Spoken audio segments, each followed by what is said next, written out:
The University of Chicago has a rich athletic history. As a founding member of the Big Ten Conference, the Maroons boast the first Heisman Trophy winner in Jay Berwanger, and Chicago was the Big Ten's regular season champion in basketball on 6 separate occasions. Those days are long gone, and Chicago, now a Division III team, plays on a smaller stage at the Ratner Athletic Center. But even though the Maroons do not draw a huge crowd at each game, one night allowed 535 fans to witness history. One night made the Maroons feel like they were back in the Big Ten. 3, 2, 1. Johnson with the prayer. Oh my God! The Maroons win! Maroons win! January 27th, 2012.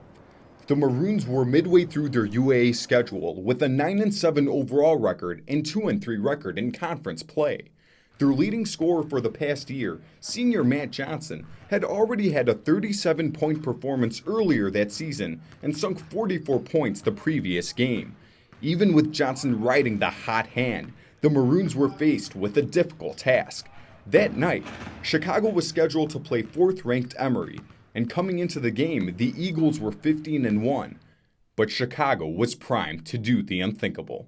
I think the stage was kind of set because, we were playing the number 4 team in the country. I think they had one loss up to that point. And, when we play Emory, it's traditionally a pretty heated game because, neither team really likes each other, just like in any UAA matchup. From the opening tip, it was a back and forth affair. Johnson was near perfect early on, making 3 of his first 4 attempts from the field. Then, the senior faced a rare opportunity when he was fouled shooting beyond the arc.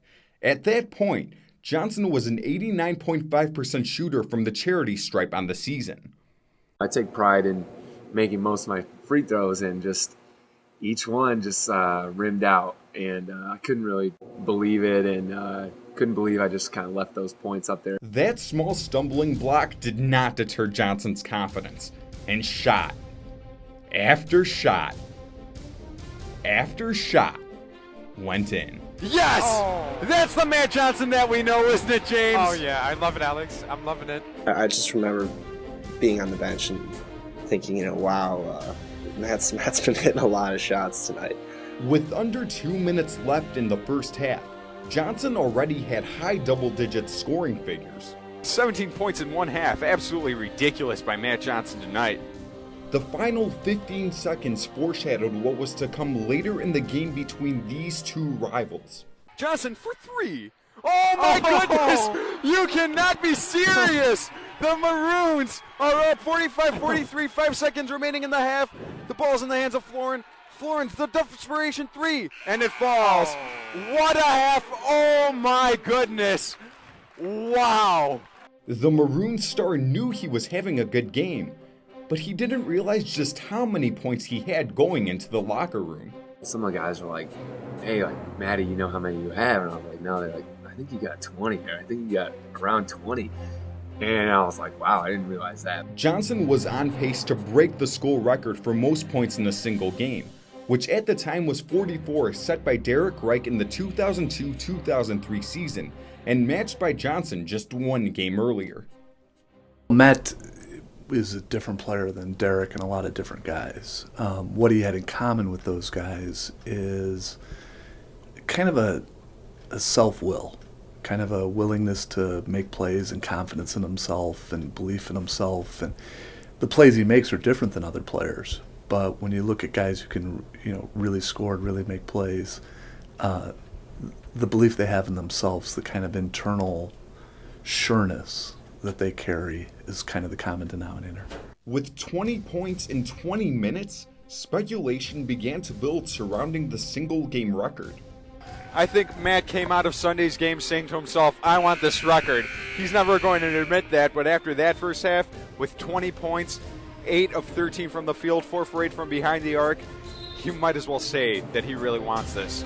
Johnson would not disappoint to start the second half, and through his leadership, the Maroons slowly pulled away in the final 20 minutes. With under 3 minutes left in the game, the Maroons up by 5 and Johnson with 40 points. Chicago would receive even more good fortune. Stefano with an amazing block on Jake Davis, and a technical foul is called on Jason Zimmerman. This is absolutely incredible, folks. I cannot believe it. At that point, you kind of feel like that they might be desperate to the point of getting a technical, and it's 2 points with the free throws, and you're kind of thinking at that point, yeah, we probably have this one in the bag. Johnson's free throws put the Maroons up 7, and the senior within 2 points of tying the record. We're thinking, we're going to do it. We're going to do it. But Emery's fiery attitude ultimately helped them make a comeback. The Eagles were finally able to contain Johnson, something they had not been able to do all game long. With under 30 seconds left, Emery was up 4, and it was desperation time for Chicago. Well, they need to make a shot go off very soon. They can't find Johnson open. 15 seconds remaining in the game. Johnson needs to put up a miracle right about now. He gets blocked. Oh, and he gets fouled! Johnson to the line for 3 shots. 8.1 seconds remaining in the game. As Johnson headed to the charity stripe, he couldn't help but remember the 3 valuable points he missed from the line in the first half. When it was getting really close, I was thinking, I can't believe I missed those 3 free throws. That can be the difference in the game. But this time was different. Johnson would tie Reich's record with the first. And then came the second. And he is in the record books, ladies and gentlemen. Matt Johnson has just passed his own record and Derek Reek's record for most points ever scored in a game by a Maroon. That was probably the first time that I knew how many points he had. So it just, I remember just thinking, wow, I guess he is, scoring more than usual, which is kind of hard to imagine. And I was just still in the zone of like, we can't lose this game. Like after everything that's happened in this game, we can't lose it. And I don't think I really realized that those are what actually broke the record. But I was just happy to get a chance to put a few more points on board.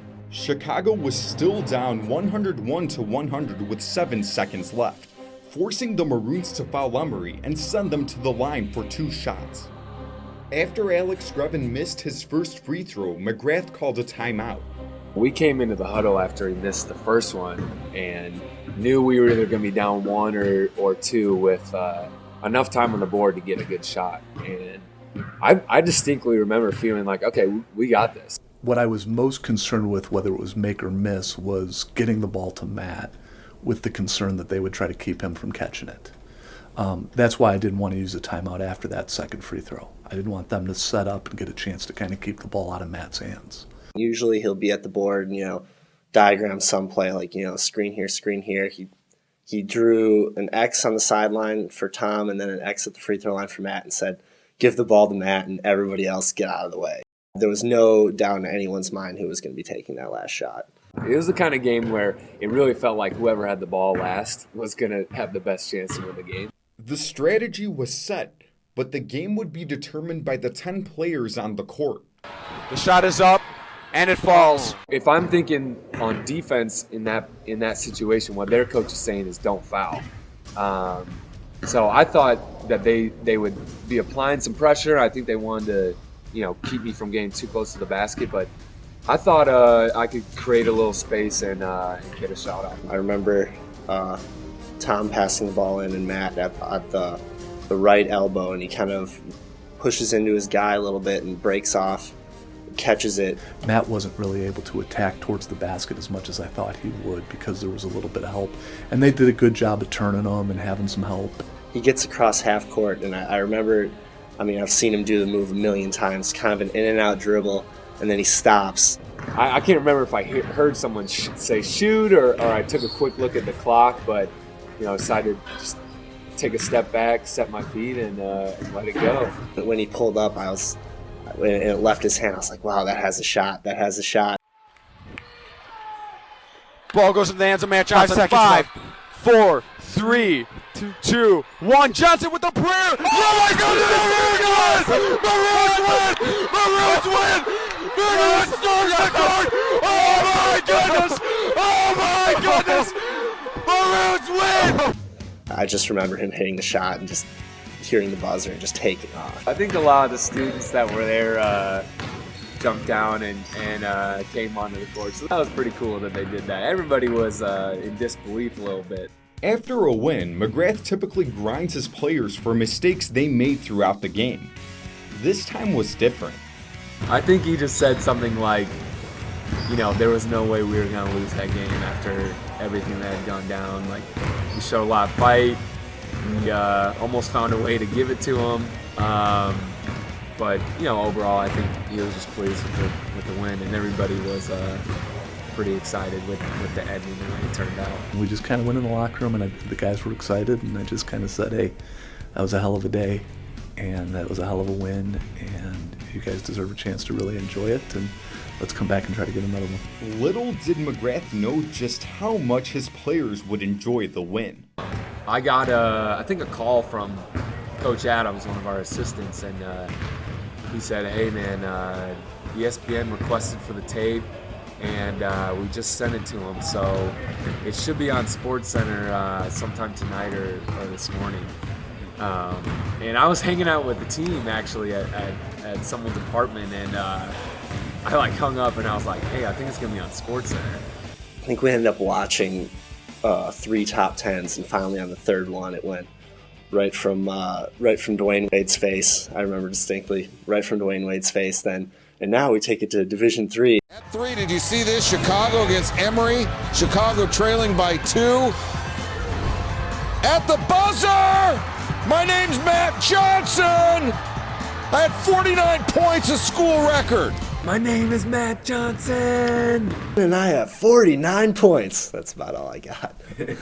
Most people don't know this, but when you go on UA road trips, you see the highlights on SportsCenter about 40 times because you just turn the TV on in your hotel room and leave it on ESPN, and you see things over and over again. And I felt bad for Emory. The announcer had kind of given them a hard time in talking about Matt's shot, and it was a really hard loss for him. And I remember thinking, God, they have to watch this over and over again all night and all day tomorrow. But it was fun. In a school that has such rich athletic history, there is always room for more. Even being a Division III athlete, Johnson will definitely go down in the record books.